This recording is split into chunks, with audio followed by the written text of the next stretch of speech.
नमस्कार, माझं नाव वडला तनुजा. मी 11वीपर्यंत शिकलो. मला एक मुलगी आहे. माझे मिस्टर प्रायव्हेट जॉब करतात. त्याच्यामुळे मी चैतन्य महिला मंडळाकडून काहीतरी शिकण्यात येते म्हणून गेलो मी. तर गेल्यावर आम्हाला एक नोटबुक दिले.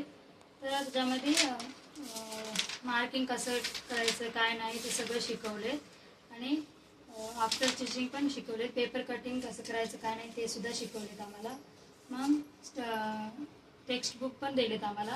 त्याच्यामध्ये मशीन रिपेअरिंग आलं तर कसं करतात काय नाही, त्याच्यामुळे नवीन नवीन डिझाईन आलेत ना, त्याच्यामुळं सगळं दिलेत आम्हाला. याच्यामध्ये कसं स्टिचिंग करायचं काय नाही हे सगळं दिलेत आम्हाला याच्यात. मग अजून रेकॉर्ड बुक पण दिलेत आम्हाला.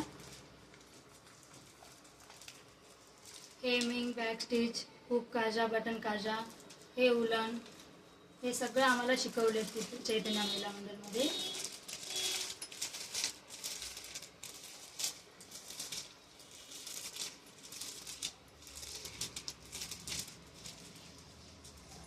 चैतन्य महिला मंडळ त्यांना मी खूप आभारी आहे. चैतन्य महिला मंडळ सपोर्टेड बाय ओरॅकल, त्यांना थँक्यू.